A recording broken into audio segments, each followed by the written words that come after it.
Alors, le résultat d'apprentissage aujourd'hui était d'apprendre à résoudre des équations trigonométriques. Donc, dans le passé, vous avez sûrement appris un peu à isoler des choses, et puis on va apprendre un peu c'est quoi comme genre la fonction contraire de cosinus de x, donc qui nous permettrait de isoler la variable de x dans ce cas ici. Donc, si j'ai par exemple cos x égale à négatif 3 sur 7, j'essaie de déterminer c'est quoi la valeur de x qui va me donner négatif 3 sur 7 si je la rattache à cos. Donc, ce qui est important à marquer, c'est que vous avez des fonctions dans vos calculatrices qui ont l'air à ceci.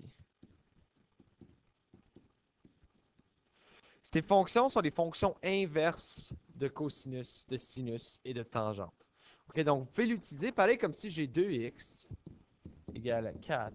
Je sais que la fonction inverse de 2 fois x, c'est 2 fois x divisé par 2. Donc, il s'annule comme ceci. Okay, le même concept s'applique ici pour déterminer c'est quoi la valeur de x. Donc, dans ce cas ici, je vais réécrire l'équation. J'ai cosinus x égale à moins 3 sur 7. Donc, pour l'annuler, je fais cosinus à la moins 1. Et ceci, ça va annuler mes cos, mais ça va garder le x là. Okay, donc, ça va être juste x de ce côté-ci. Et je dois faire aussi cosinus à la moins 1 de ce côté-ci. Vous vous retrouvez avec une solution x égale à 2,014. Ça semble assez facile, mais c'est pas terminé. OK, puis je vais vous expliquer pourquoi. Vous savez que vous avez le cercle unitaire, n'est-ce pas? Il n'y a pas de commentaire à quel point il est laid, mon cercle unitaire. 2,014, c'est à peu près là. Là, je devine un peu, là. Je vais dire à peu près ici. OK, donc si jamais que je fais le tour comme ça c'est à peu près 2,014 rad pour le x. OK. Mais n'oubliez pas que dans le cercle unitaire, il y a des valeurs de cos qui se répètent. Donc, mettons, quand cos est égal à pi sur 6. OK? Donc, quand cos est égal à pi sur 6, c'est la même valeur que quand cos est égal à 5 pi sur 6. Pardon, ce qui est égal au 11 pi sur 6 en bas ici. Donc, pareil comme pi sur 4, ça va être racine de 2 sur 2. OK? Donc, ensuite, nous avons 3 pi sur 4, et etc.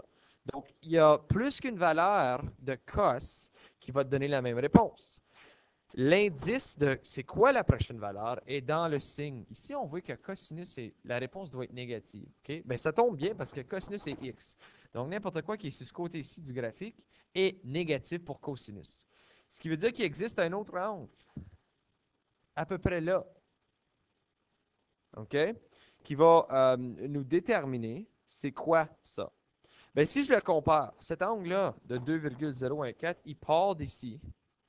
Ce qui veut dire qu'en principe, j'ai de ce côté-ci 2,014 aussi. Ça devrait être le même angle, mais ça devrait être négatif 2,014 parce que je m'en vais dans le sens inverse. Donc, je veux savoir c'est quoi l'angle à partir de 0. Donc, c'est le même angle que négatif 2,014, sauf que je veux l'avoir du bon côté des choses. Puis pour savoir ça, je sais que c'est 0, mais c'est aussi 2 pi faire une rotation complète. Donc, si je soustrais tout ça, il va juste me rester cette partie ici du cercle. Donc, si je fais 2pi moins 2,014, ça va donc me donner 4,27, ce qui est aussi égal à x. Donc, j'ai ici, lui ici, 4,27 comme deuxième valeur. Donc, lorsque x égale à 2,014, ça va me donner négatif 3 septièmes, et lorsque x égale à 4,27, ça va me donner négatif 3 septièmes. Le prochain exemple que j'aimerais faire avec vous, c'est tan x égale à 1 sur racine de 3. Là, il y en a qui vont tout de suite sauter et dire ah, je vais faire tan à négatif 1. Puis, wow, patientez, parce que ça va te donner des décimales. OK? Si tu es capable d'aller chercher de la précision, tant mieux. Parce que tu sais que tan x, c'est sin x sur cos x. Puis parmi sin et cos, il y a quelques valeurs importantes. 0, pi sur 6, pi sur 4, pi sur 3 et pi sur 2. OK? Moi, ce que je vous suggère, c'est remplacer ces valeurs-là et voir si ça te donne ceci. Si oui, tu n'as pas besoin d'aller trop loin. OK? Donc, dans ce cas ici, 0, je sais que c'est pas ça. Parce que ça va me donner 0 sur 1. Ce qui va me donner 0. Ce n'est pas ça. Donc, on va essayer pi sur 6. Donc, tangente de pi sur 6, ça va être égal à le sinus de pi sur 6 sur le cosinus de pi sur 6. Ça va me donner 1 demi divisé par la racine de 3 sur 2. OK, donc ces valeurs-là viennent du cercle unitaire. La division d'une fraction, c'est comme la multiplication de l'inverse. Donc, ça me donne 1 demi fois racine de 3 sur 2. OK. Avec ceci, pardon. C'est la multiplication de l'inverse. 2 sur racine de 3. Donc, les deux s'annulent. Ça me donne 1 sur racine de 3. Regarde-moi donc ça. C'est la réponse que je cherchais, ce qui veut dire que mon x est égal à pi sur 6. Donc, tangente de pi sur 6 est égale à 1 sur racine de 3. Donc, x égale à pi sur 6. Mais je n'ai pas fini. OK? Pi sur 6 dans mon cercle unitaire. C'est à peu près ici. Mais j'ai un autre angle dans le cercle unitaire parce que les valeurs se répètent. Là, c'est à savoir quand est-ce que tangente. Ici, c'est positif ma réponse. Donc, je dois savoir, OK, ici, tangente est positif.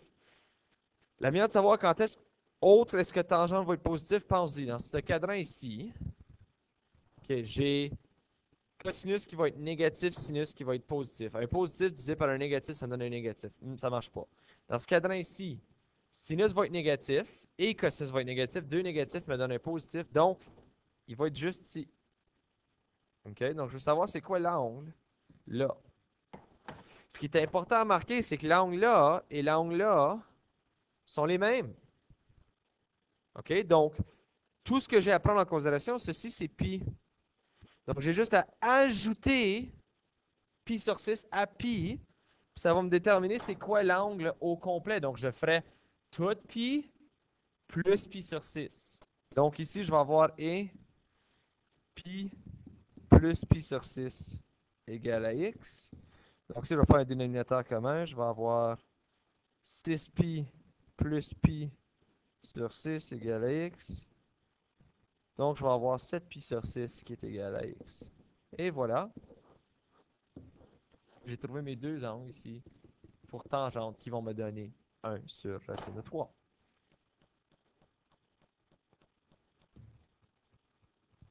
Passons maintenant au prochain. Ici, dans l'exemple, le but était de résoudre lorsqu'on a un peu plus de choses que d'habitude. Okay? On a 2 fois cos x moins 1. Ce que je vous suggère toujours de faire, c'est de remplacer votre cos x au complet par une variable quelconque. Moi, je mets toujours a. Ça veut dire que tout ça ici devient a. Okay? Pas juste le cos, tout le cos x, ce qui me donne 2a moins 1 égale à 0. Là, isole ton a. Ben, plus 1, ça me donne 2a égale à 1, divisé par 2 des deux côtés, ce qui veut dire que a est égal à 1 demi. Et maintenant, je peux résoudre ceci. Cos x égale à 1 demi.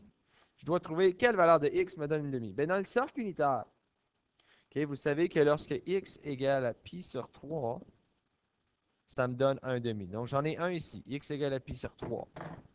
On retrace notre cercle unitaire. On sait que pi sur 3 est à peu près ici.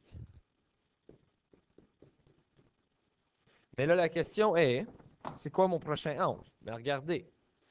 Cos x doit être égal à positif 1 demi. Quand est-ce que cosinus va être positif? C'est dans ce cadran ici. Donc, parce que cos x, il est positif à la droite. Donc, j'ai ici mon prochain. Je le sais que de là à là, c'est pi sur 3. OK? Négatif pi sur 3 si vous voulez. Parce que je pars de 2pi. Donc, si je soustrais pi sur 3 de 2pi, ça va me donner ce qui reste. Ce qui est tout ça. Ce qui est l'angle que je cherche exactement. Donc, et moins pi sur 3. Si tu fais un dénominateur commun, ça va te donner 5 pi sur 3. Puis ça, c'est égal à ton x comme ta deuxième valeur pour x.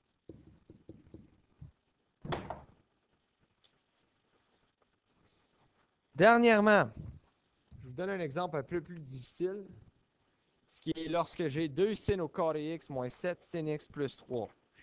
OK. Ce que je vous suggère, c'est la même chose que tantôt. Remplace ton sin x au complet par a. Ceci me donne 2a au carré moins 7a plus 3 égale à 0. Oh! J'ai une fonction de second degré égale à 0. Probablement que la factorisation pourrait m'aider ici. Donc, puisque Ma première constante ici n'est pas 1. Je dois faire 2 fois 3, ce qui me donne 6. Donc, quoi fois quoi égale à 6. Et quoi plus quoi égale à moins 7. OK, ben, je sais que 2 fois 3, c'est 6. Et je sais que 2 plus 3, c'est 5. Donc, malheureusement, non, ça ne fonctionne pas. 6 fois 3, c'est... pardon, 6 fois 1, c'est 6. Mais 6 plus 1, c'est plus 7. Donc, moins 6 fois moins 1 et moins 6 plus moins 1 fonctionne ici. Donc, je vais avoir 2a au carré moins 6a plus moins a plus 3 égale à 0. Je peux factoriser ici 2a. Ce qui me reste a moins 3. Je peux factoriser à un négatif 1. Ce qui me reste a moins 3 égale à 0. Donc, ça c'est 2a moins 1 fois a moins 3 égale à 0. Maintenant, je peux isoler parce que pourvu que lui ou lui soit égal à 0, tout est égal à 0. Right? Parce que n'importe quoi fois 0, c'est 0. Donc, dans ce cas ici, je peux dire, OK, 2a moins 1 égale à 0.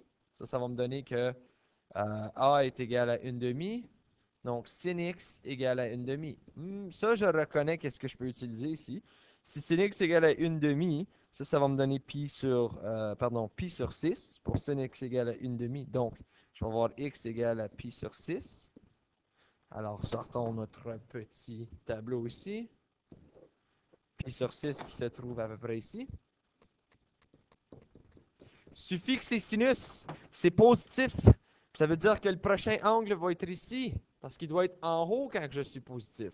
Donc, je veux savoir c'est quoi l'angle là, mais je sais que cet angle-là, c'est ici j'ai pi sur 6, puis ici j'ai pi. Donc, si je soustrais pi sur 6 de pi, ça me donne le reste. Donc, j'ai pi moins pi sur 6, ça va être égal à 5 pi sur 6, ce qui me donne l'angle ici.